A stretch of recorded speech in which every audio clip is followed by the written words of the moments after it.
Hello internet, this is Sel Walker. Hope you doing great. और आप देख रहे हैं the market equilibrium stock market series के एक और वीडियो में आप सभी का स्वागत है। और वीडियो शुरू करने से पहले मैं एक बात क्लियर कर दूं कि ये कोई रिकमेंडेशन वीडियो नहीं है। मेरे बताए हुए सेटअप में एंटर करने से पहले प्लीज़ अपने फिनेंशियल एडवाइज़र से ज़रूर कंसल्ट करें। और आज बात होगी एचडीएफसी बैंक के स्टॉक के बारे में। जी हाँ, इस स्टॉक में मैसिव सेल ऑफ हमें देखने के लिए मिला है पिछले कुछ दिनों में।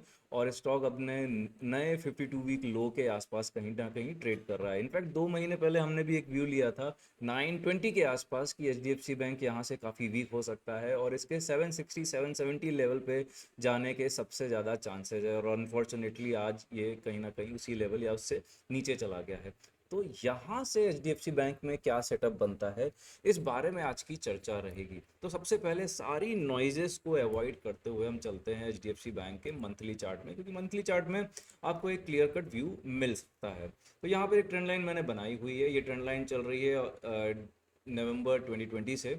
और यहाँ पर एक चीज़ काफ़ी क्लियर है। इनफैक्ट पुराने वाले वीडियो में मैंने ये बात करी थी कि एचडीएफसी बैंक हर ऑल्टरनेट ईयर इस ट्रेंड लाइन के आसपास आता है। यहाँ पर 2020 में आया था और फिर आया ये 2022 में, फिर आया ये 2024 में, और 2026 में भी ये इस ट्रेंड लाइन के आसपास आने का एक्सपेक्टेशन था। ठीक है, तो यहाँ तक ये आ गया और कहीं ना कहीं इसी ट्रेंड लाइन के आसपास से ये जो है सपोर्ट लेने की कोशिश कर रहा है, इनफैक्ट ऊपर जाने की कोशिश कर रहा है। चलो ये बात तो समझ में आती है कि चलो यहाँ से कहीं ना कहीं कहाँ तक की फॉल है ये एचडीएफसी बैंक में समझ में आ जाती है, जब तक ये ट्रेंड लाइन बची हुई है। अब क्या, तो एक इम्पॉर्टेंट ऑब्जर्वेशन ये भी है कि जब भी इस ट्रेंड लाइन में आया है, ट्रेंड लाइन के पास आया है एचडीएफसी बैंक, ये एक साल के अंदर ही नया लाइफ हाई लगा देता है। जैसे कि ये मई 2022 के आसपास, या फिर आप कहोगे कि जून या मई 2022 के आसपास, जब इस ट्रेंड लाइन के आसपास आया था ये, तो फिर आप देखोगे कि ये मई 2023 में ही इसने नया लाइफ हाई लगा दिया 867 का। इसका प्रीवियस लाइफ हाई अप्रोक्सीमेटली 860 का था, तो इसने मई में आराम से जो है एक नया लाइफ हाई लगा दिया 863 864 का। इसके बाद ऐसा कब हुआ, इसके बाद ऐसा 2024 में हुआ। फरवरी 2024 में जब ये इस ट्रेंड लाइन के आसपास आया, तो आप देखोगे कि मार्च के पहले ही, मतलब नेक्स्ट ईयर मार्च के आसपास, अप्रोक्सीमेटली एक साल पकड़ लो। इनफैक्ट आप नहीं नहीं, एक साल से भी कम में, ठीक है ना, एक साल से भी कम में इसने 942 का नया लाइफ हाई लगा दिया है। ठीक है ना। तो चीज़ें, मतलब चीज़ें एकदम क्लियर है इस चार्ट से कि जब भी ये इंपॉर्टेंट ट्रेंड लाइन के आसपास आएगा, अगर वहाँ से रिबाउंड आता है, तो ये एक साल या फिर उससे भी कम में एक नया लाइफ हाई लगा देगा। इसकी सबसे ज़्यादा पॉसिबिलिटी दिखती है एचडीएफसी बैंक के चार्ट से। ठीक है ना। अगर हम इसे कैलकुलेट करें कि कितना परसेंट रिटर्न है करंट लेवल से, तो अगर मान लो कि ये, चलो ठीक है, मैं 750 पे नहीं ले पाया, इसको राउंड फिगर 760 पे भी समझता हूँ। ठीक है, चलो 759 भी मान लेते, तो ये नया लाइफ हाई लगाने की तैयारी में है उस हिसाब से।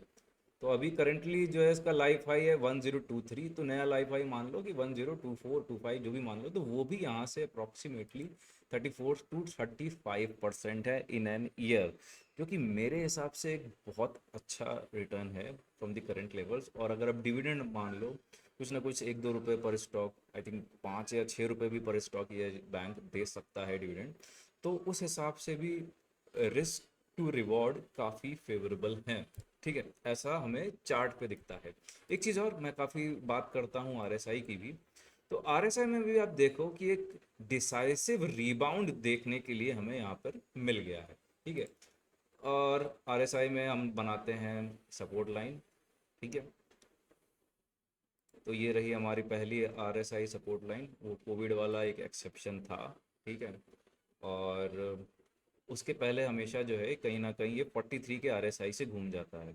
अब की बार भी वो जो गल्फ वॉर है वो एक एक्सेप्शन है। तो यहाँ पर ये पिछला कोविड वाले क्राइसिस जितना भाई ये लो पे आरएसआई चला गया था, और वहीं से आप देख सकते हो कि अप्रॉक्सीमेटली ये वहीं से घूम रहा है और अच्छा घूमने के पूरे संकेत दे रहा है 36 के आरएसआई से।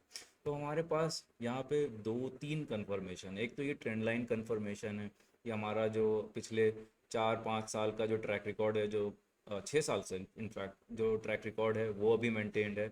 और आरएसआई का भी बहुत बड़ा सपोर्ट है। एक बार हम लोग वैल्यूएशन देख लेते हैं कि क्या हमारे पास इसका वैल्यूएशन का भी सपोर्ट है, ये समझना बहुत ज़्यादा ज़रूरी है। Let's switch to H D F C bank limited. ठीक है, ये हमारा HDFC बैंक है। और पी का अगर हम चार्ट देखें तो ये आज ये जो बैंक है 15 के पीई पे आ गया है।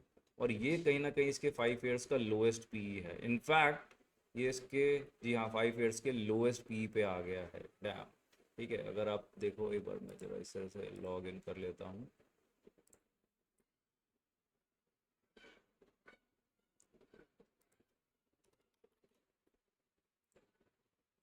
ठीक है, तो यहाँ पर आप देखोगे कि प्राइस टू बुक 2 के आसपास आ गया है, which is good good good, not an issue with that.